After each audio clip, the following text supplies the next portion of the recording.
જય શ્રી કૃષ્ણ મિત્રો, આવો ભક્તિ સત્સંગમાં આપ સૌનું હાર્દિક સ્વાગત છે. મિત્રો, અષાઢ મહિનાનો અંતિમ સમય એટલે કે આપણા ગુજરાતની ભક્તિ અને પરંપરાથી ભરેલો સમય. અને આ જ સમયમાં આવે છે એક ખૂબ જ પવિત્ર લોક પરંપરાગત વ્રત, એ વ્રત જીવ્રત વ્રત. આ વ્રતને ઘણા લોકો દિવાસાનું વ્રત પણ કહે છે. પરંતુ શું તમને ખબર છે કે આ વ્રત ક્યારે છે, તેની પૂજા વિધિ કેવી રીતે કરવી, તેની કથા વાર્તા શું છે, તેમાં કયા નિયમોનું ધ્યાન રાખવું જોઈએ, તે બધા જ વિશેની આપણે આ વિડીયોમાં જાણકારી મેળવીશું.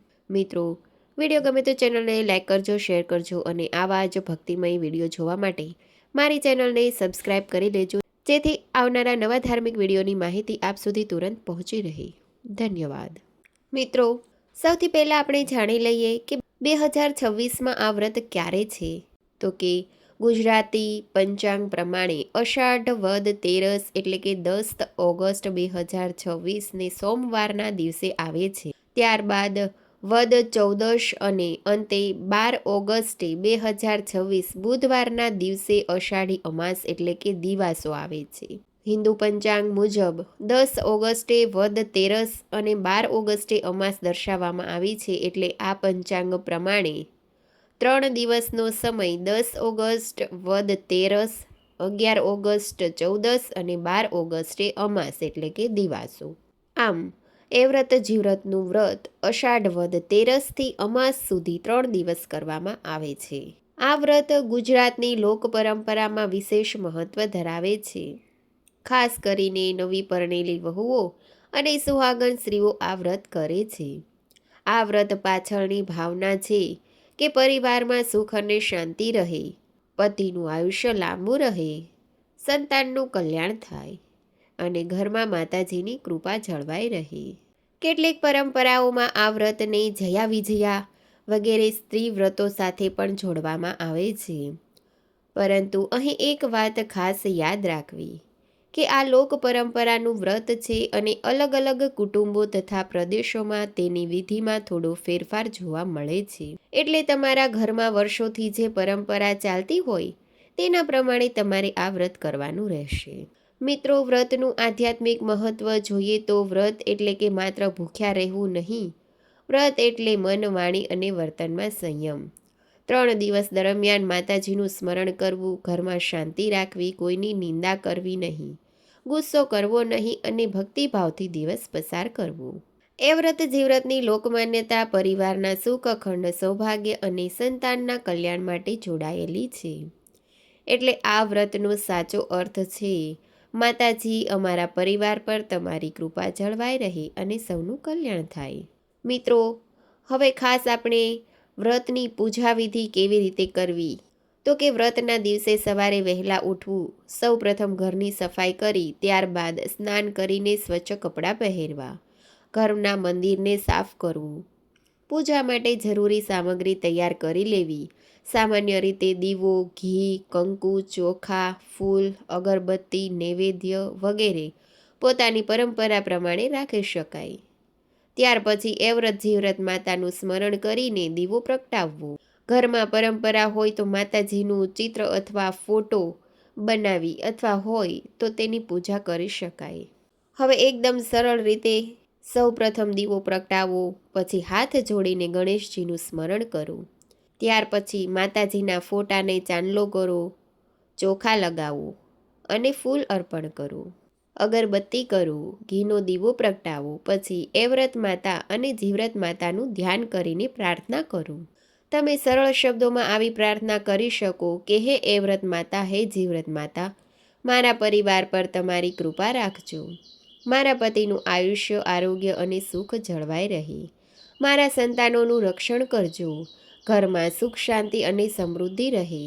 મારી આ ભક્તિ અને વ્રતને સ્વીકારજો. ત્યાર પછી તમારી પરંપરા પ્રમાણે એ વ્રત જીવ્રતની વ્રત કથા સાંભળવી અથવા વાંચવી. પરંપરાગત વર્ણનોમાં પણ કથા સાંભળ્યા પછી વ્રતનું આચરણ કરવાની વાત મળે છે. મિત્રો, હવે આપણે જોઈએ કે વ્રત દરમિયાન શું ખાવું. તો કે કેટલાક પરિવારોમાં એકટાણું અને મીઠા વગરનું મોડું ભોજન કરવામાં આવે છે. કેટલીક પરંપરાઓમાં ફળાહાર અથવા ઉપવાસ પણ કરવામાં આવે છે. એટલે તમારા કુટુંબની પરંપરા પ્રમાણે વ્રત કરવાનું રહેશે. જો એકટાણું હોય તો દિવસમાં એક જ વખત ભોજન લેવું. જો તમારી પરંપરામાં મીઠા વગરનું ભોજન હોય તો મીઠું ન લેવું. ફળાહારની પરંપરા હોય તો ફળ, દૂધ વગેરે પોતાની ક્ષમતા અને પરંપરા પ્રમાણે લઈ શકાય. હવે ખૂબ જ મહત્વની વાત જોઈએ તો વ્રત દરમિયાન તમારે માતાજીનું સ્મરણ કરવું, કથા સાંભળવી, ભજન કરવું, માતાજીનો જાપ કરવો, ઘરમાં ઘીનો દીવો પ્રગટાવવો, વડીલોનું સન્માન કરો, મનને શાંત રાખો. વ્રતના દિવસોમાં કોઈ સાથે ઝઘડો કરવો નહીં, ખોટું બોલવું નહીં અને શક્ય હોય ત્યાં સુધી સાત્વિક વાતાવરણ જાળવવું. અને ખાસ કરીને વ્રત દરમિયાન તમારે હું જ સૌથી મોટું વ્રત કરું છું એવો અહંકાર પણ ભક્તિમાં યોગ્ય નથી, એ ન કરવું. હવે આપણે સાંભળીશું એ વ્રત જીવ્રતની કથા. એ વ્રત જીવ્રતની વ્રત કથા. એક સમયે એક નગરમાં એક બ્રાહ્મણ અને તેની પત્ની રહેતા હતા. બંને ખૂબ જ ધાર્મિક હતા. ભગવાનની ભક્તિ કરતા, દાન કરતા અને નિયમિત રીતે પૂજાપાઠ કરતા. પરંતુ તેમના જીવનમાં એક મોટું દુઃખ હતું. તેમને સંતાન નહોતું. સમય પસાર થતો ગયો. લોકોની વાતો સાંભળીને બ્રાહ્મણનું મન દુઃખી થતું. એક દિવસ તેણે નક્કી કર્યું કે હવે હું ભગવાનની કઠોર તપસ્યા કરીશ. તે ઘર છોડીને જંગલ તરફ નીકળી પડ્યો. ઘણા દિવસો સુધી તેણે ઉપવાસ અને તપ કર્યું. એક દિવસ તેને જંગલમાં મહાદેવનું મંદિર દેખાયું. બ્રાહ્મણ મંદિરમાં બેસી ગયો. તે મહાદેવજીની ભક્તિ કરવા લાગ્યો. એક દિવસ થયા, 2 દિવસ, 3 દિવસ, આ રીતે 6 દિવસ પસાર થઈ ગયા. પરંતુ મહાદેવજી પ્રસન્ન થયા નહીં. બ્રાહ્મણ વિચારવા લાગ્યો, હું આટલી ભક્તિ કરું છું, આટલું તપ કરું છું, છતાં ભગવાન મારી પ્રાર્થના કેમ સાંભળતા નથી? એટલામાં ત્યાં એક પારધી આવ્યો. તેની સાથે એક બકરું હતું. પારધી ભગવાન મહાદેવને નમન કરીને પોતાના કાર્ય માટે આગળ વધ્યો. લોકકથાના વર્ણન પ્રમાણે પારધીની તે શ્રદ્ધાથી મહાદેવ પ્રસન્ન થયા અને તેને વરદાન આપ્યું. પારધીએ 7 પુત્રોની માંગણી કરી અને મહાદેવજીએ તેને આશીર્વાદ આપ્યો. આ જોઈને બ્રાહ્મણને આશ્ચર્ય થયું. તેના મનમાં વિચાર આવ્યો, હું 6 દિવસથી તપ કરું છું, ભગવાનનું ધ્યાન કરું છું, પણ મારી પ્રાર્થના કેમ સ્વીકારતા નથી? આ પ્રસંગ પછી કથામાં બ્રાહ્મણના જીવનમાં દેવી શક્તિની ઉપાસનાનો માર્ગ આવે છે. તે માતાજીને પ્રાર્થના કરે છે અને માતાજીની કૃપાથી તેના જીવનમાં આશાની નવી શરૂઆત થાય છે. હવે આપણે આગળ કથાનો બીજો પ્રસંગ જોઈએ તો એક પરિવારમાં એક સુંદર અને સંસ્કારી યુવતીના લગ્ન થાય છે. નવવધુ ખૂબ જ ધાર્મિક અને પતિ પરાયણ હતી. લગ્ન પછી તે પોતાના પતિ સાથે નવજીવનની શરૂઆત કરે છે, પરંતુ ભાગ્યમાં એક કઠિન પરીક્ષા લખાયેલી હતી. એક પ્રસંગે તેના પતિને સાપ કરડ્યો. પરિવારમાં હાહાકાર મચી ગયો. નવવધુના જીવનમાં જાણે અંધકાર છવાઈ ગયું. પરંતુ તેણે હિંમત ન હારી. તેણે પોતાના પતિના જીવન માટે માતાજીને પ્રાર્થના કરી. તેની શ્રદ્ધા અડગ રહી. રાત્રિના અંધકારમાં તે માતાજીના શરણમાં ગઈ અને ત્યાં તેણે માતા શક્તિને પોકારી, હે માતા, જો મારી ભક્તિ સાચી હોય, જો મારા મનમાં કોઈ કપટ ન હોય, તો મારા પતિને જીવન દાન આપજો. તેની ભક્તિથી એ વ્રત માતા પ્રસન્ન થયા એવી લોકમાન્યતા છે. કથાના એક પ્રચલિત રૂપમાં એ વ્રત માતા પતિને નવજીવન આપે છે અને પછી જીવ્રત માતા નવવધુને જીવ્રત વ્રતનું મહત્વ સમજાવે છે. જીવ્રત માતા કહે છે કે તારી શ્રદ્ધા અને પતિ ભક્તિએ તને શક્તિ આપી છે, પરંતુ હવે જીવનમાં સંતાન અને પરિવારના કલ્યાણ માટે પણ માતા શક્તિની ઉપાસના કર. નવવધુ માતાજીના ચરણોમાં નમી જાય છે અને વ્રત કરવાનો સંકલ્પ કરે છે.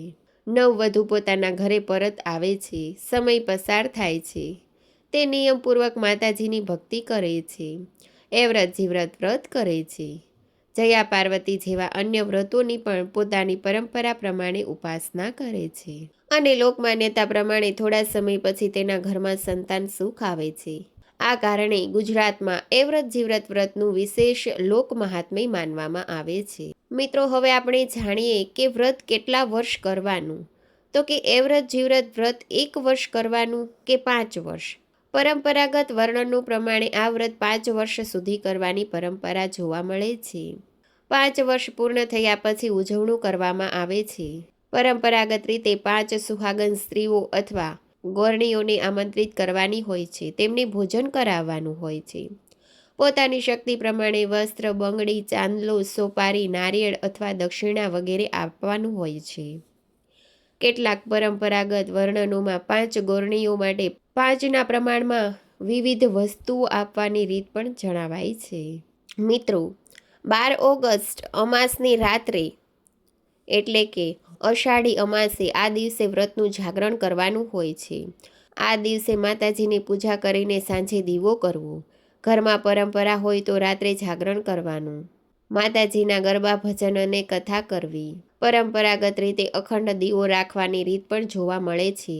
મિત્રો, હવે અંતમાં આપણે માતાજીને પ્રાર્થના કરીએ કે હે એ વ્રત માતા, હે જીવ્રત માતા, હે જગદંબા, અમારા પરિવાર પર તમારી કૃપા રાખજો. જે બહેન આ વ્રત કરી રહી છે તેના વ્રતને સફળ બનાવજો. તેના પતિને દીર્ઘ આયુષ્ય અને આરોગ્ય આપજો. તેના સંતાનોને સુખ અને સંસ્કાર આપજો. જેના ઘરમાં કોઈ દુઃખ છે તેનું દુઃખ દૂર કરજો. જેના ઘરમાં સંતાન સુખની ઈચ્છા છે તેની મનોકામના પૂર્ણ કરજો. જો તે તમારા આશીર્વાદ અને યોગ્ય કર્મથી પૂર્ણ થવા યોગ્ય હોય તો દરેક ઘરમાં પ્રેમ રાખજો. દરેક ઘરમાં શાંતિ રાખજો. દરેક ઘરમાં અન્ન ધનનો અભાવ ન રહે અને સૌને સદબુદ્ધિ આપજો.